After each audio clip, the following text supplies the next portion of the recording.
May it please the Court. Good morning, Your Honors. My name is Susan Lerner, and I'm here today on behalf of Mr. Hernandez. As you know, we're appealing a summary judgment ruling on the issue of legal duty, which, of course, is a question of law for the Court, and the standard of review is de novo. We submit that the legal duty existed under really any of three lines of cases. We've cited those cases in our brief, but the three lines simply are, as this Court has said, the condo association owes the same duty of care to a tenant as an owner. There seemed to be some issue below, but Mason and Western Hemisphere agree on that point. The second line of cases... Can you please illustrate how the legal duty was clearly pled in the complaint?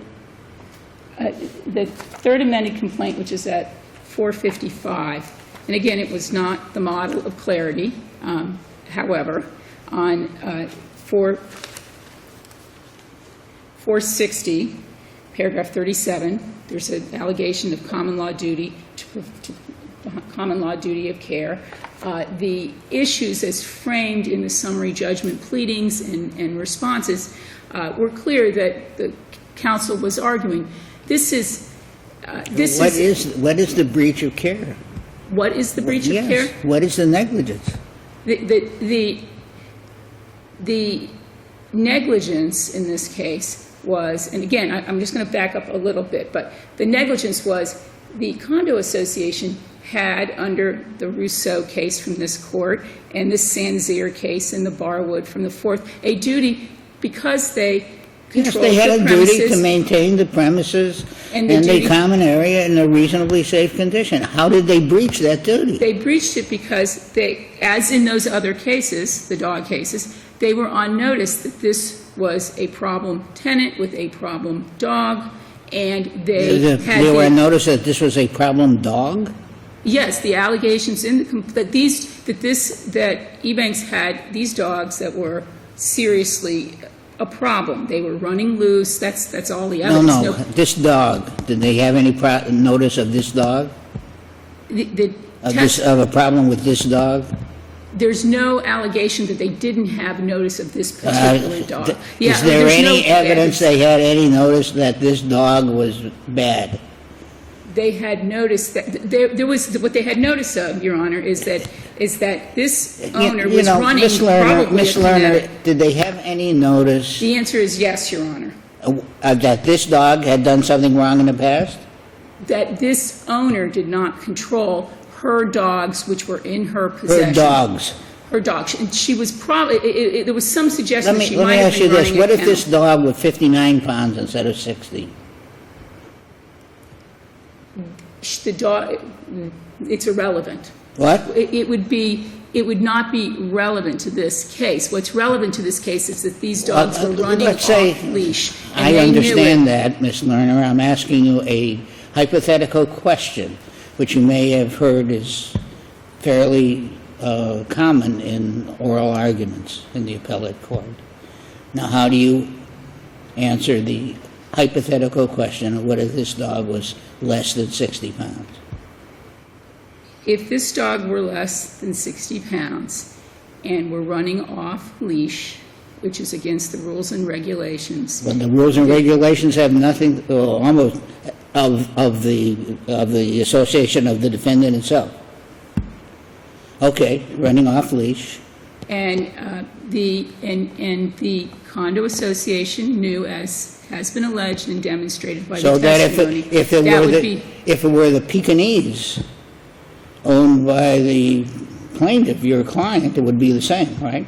It would be the same if the problem were that this owner was operating in this way, allowing the dog, her Pekingese, my Jack Russell, whatever dogs we own. Didn't your client's counsel in the trial court really stipulate away any notion that it was a premises liability case, so that the only thing we're really focused on is breach of duty under bylaws or regs? Would you agree with that? I would not agree with that, and here's why, and I tried to best express that in the reply. The distinction that was being made was like, well, this isn't like where there's a hole on the premise so that it's a dangerous, passive condition. And as I quoted from the papers which were filed and also the argument that was made at the summary judgment hearing, counsel was saying this is like a negligent security case. The premise owner has control over this area and is responsible for to use reasonable care, and that's what we're saying, to use reasonable care to control the foreseeable acts of third parties. And he gave that example at the negligent security. And so he wasn't saying this isn't no holds barred. He didn't stipulate to anything. I think it was just sort of what was happening is this thing kept getting forced by very clever arguments by defense counsel that, what we're really talking about is lack of standing. The way they're being forced about it is because you alleged it at great length in the complaint and elsewhere. The allegations. Well, you're abandoning the bylaws argument, aren't you? No, we're arguing that the bylaws were violated, Yeah. and But that's that evidence seems of to be your negligence. And I only- think at this stage, That seems to be your only hook on the question of liability, that there was a violation of the bylaws. Let me ask you, would it have been different if this dog had bitten someone previously? no, because they're on notice. It was alleged in the complaint and all the testimony from the folks who the property manager and the board was that we knew about this, and in fact, this has been Knew going about on what? But that again goes back to the bylaws, doesn't it?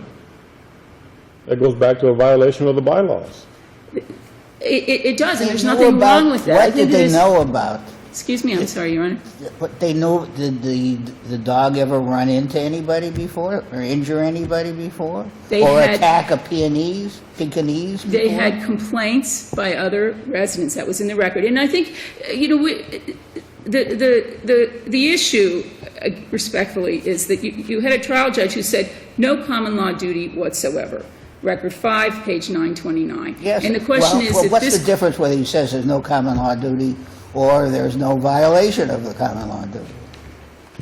Well, in Rousseau, this court said that if the landlord has notice and the landlord had the ability to control its presence, and that's it, its presence, the dogs. Sanzir and Barwood were both condo association cases. And in those cases, the court out of the Fourth said the condo association has the ability to control the premises, but also the ability to control the dog's presence. And as this court said in Rousseau, if the landlord in that case has the ability to control the dog's presence,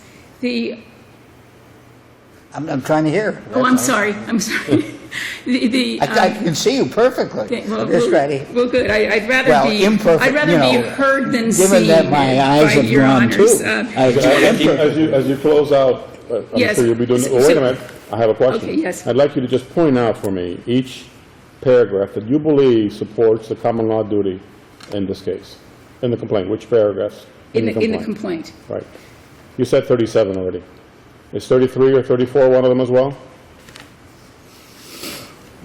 I'm just going by memory Well, here. if you look at the facts from paragraphs 5 through the facts common to all counts, they talk about that she was renting, that they Right. controlled it. So it's all there, and they didn't they didn't say, well, you didn't state a cause of action. What they were saying is that, and again, I think that's where we go, that as a matter of law, and that not that you didn't plead a duty, but as a matter of law on these facts, and that's what the judge said, on these facts, I don't see a duty. And respectfully, that was error under the case law. Okay.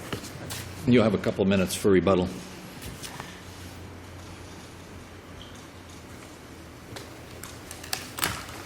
May it please the Court. Giancarlo Zoizel for the appellee. Your Honor, I think the trial court had the same problem that you, Judge Hernandez, had. I'm not saying that I have any problem with it. I was just asking what their position was. Now, tell me what the causes of action were that were brought before the trial court. In the second amended complaint, which was the first one that alleged the... Well, we're working on a third amended complaint, right? Yeah, third amended That's the one complaint. that we're interested in. Survival action and then a wrongful death action. And Judge Bailey had the same question that you had. we filed a motion to dismiss the second amended complaint, which was the first amended complaint where those causes of action were asserted. At the hearing on that motion to dismiss, the judge plainly asked the question to trial counsel, what is the cause of action that you're bringing? Because it seems to be a mixture between a premises liability and a negligent breach of a contract, negligent breach of the condo regs and bylaws. Failure to enforce. Failure to enforce. Negligent failure to enforce. And so trial counsel conceded that this was not a premises liability case, and he said so on multiple occasions. We tried to reproduce the transcript at pages 9 through 13 of our brief, but just to highlight some of the concessions that trial counsel made. Judge Bailey said, if you're going on premises liability, and Mr. Jaramillo, trial counsel, said, Your Honor, actually, I am not. And the court said, so you're not pursuing a premises liability claim. And Mr. Jaramillo says again, it is not. And so, based on that concession, Judge Bailey, instead of dismissing the complaint, at first she said, okay, I'm just going to clarify by order that Mr. Jaramillo has stated on the record that this is not a premises liability claim. It's a negligent enforcement of the bylaws and regulations. He believed that there was a common law duty of reasonable care based on the bylaws. And that's what he told Judge Bailey? That's what he told Judge Bailey, yes. So Yes. the whole premise of the duty was based on the violation of the bylaws. Everything went back If to they the didn't have a bylaws. bylaw, they were guilty of nothing. And that's exactly the point that the judge made at the hearing on the summary judgment. She tried to And actually, that's the alternative issue. If you get to the merits of the premise liability issue, if you didn't have a bylaw against 60-pound dogs, there would be no basis for any liability, common law or otherwise. Precisely, and that was the ultimate ruling of the trial court. And so if you look at the procedural background of the case, it was not, this issue not only appeared on the hearing on the motion to dismiss the second amended complaint, but when the plaintiff filed the third amended complaint, we filed a motion to strike certain allegations that were irrelevant to that one claim that remained in the case. And Judge Bailey again granted the motion, saying, I find that some of the allegations that were being stricken are not consistent with the theory of the case that counsel was advancing. And throughout the litigation, the trial court advised counsel that this was a novel theory, that she believed this was a novel theory, that he had to really be clear on what he was pleading in order to take this to trial. And so we went to the summary judgment on that basis. The arguments we raised on the motion for summary judgment were arguments directed at that legal theory. If you see, we did not raise an argument about the viciousness of the dog. Here, the dog did not bite. There was a stipulation by trial counsel that there were no wounds, no scrapes, nothing of that sort resulting from this dog approaching Ms. Hernandez. And so we did not travel under that theory when we went to the summary judgment hearing. We were simply attacking the claim, the novel claim that the plaintiff was asserting of negligent enforcement of bylaws and regulations. And it was on that basis that the trial court ruled on summary judgment. Now, it's important to note that in this appeal, there has been no argument made aside from the premises liability argument. All the arguments that have been raised in the initial brief are directed to a premises liability theory that was never advanced after that hearing on the motion to dismiss the second amendment. Do you agree that it was pled? Paragraph 37, Lakeview had a common law duty to provide a safe environment free from roaming dogs to the benefit of renters and owners? We would agree that at the beginning it was unclear. He did have certain allegations in there that seemed to suggest this was a premises liability claim. So your argument really is that trial counsel for the plaintiff gave the case away if there was a premises liability case. Exactly. And we think the record is clear. He repeatedly said this is not a premises liability case. And again, pages 9 through 13 of our initial brief lay out the transcript, the relevant portions where counsel said that. And so on that basis, we think that any argument directed to any other theory has been abandoned here because there has not been advanced in the initial brief. And so for that reason, we would ask the court to affirm the summary judgment below. All right, thank you. Rebuttal? Your Honors, the cause of action is for negligence. That is the title of the two causes of action. It's negligence, survival, and then negligence, wrongful death. It's negligence. Negligence is negligence. It happens to be that it was a premise. I mean, and so there's an active negligence, which is you had the authority to control the presence of the dog, just like in Rousseau, the landlord, as this court pointed out, had the lease agreement said you can't have a dog on these premises unless you have written permission by the landlord. And that was the basis for which this court found the landlord had the ability to control the dog's premise. The common law duty of care is that you had the ability to control. That was a bite case, wasn't it? Yes, but it doesn't matter. It's an attack is an attack.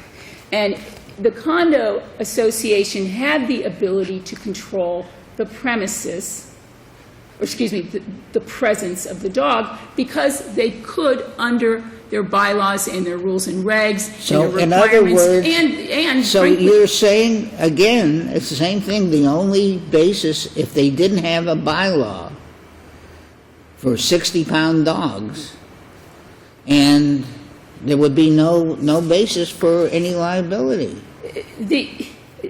except that they had the ability to control the dogs because they were off leash, and these folks were violating Dade County this woman was violating Dade County ordinance. I mean, this really is, the trial judge didn't just say, well, the bylaw is negligent enforcement. The judge made a finding, as a matter of law, no common law duty under these facts. And respectfully, this court, and I think we all know, that there is a common law duty of care under these facts. And on what is really established case law, we're asking the court to affirm, and not to hyper-technically read the allegation of a complaint or a statement that was made at a hearing. How is it hyper-technical? How can the trial court not rely on the statements that are made by counsel at the hearing? Well, How can we ignore that?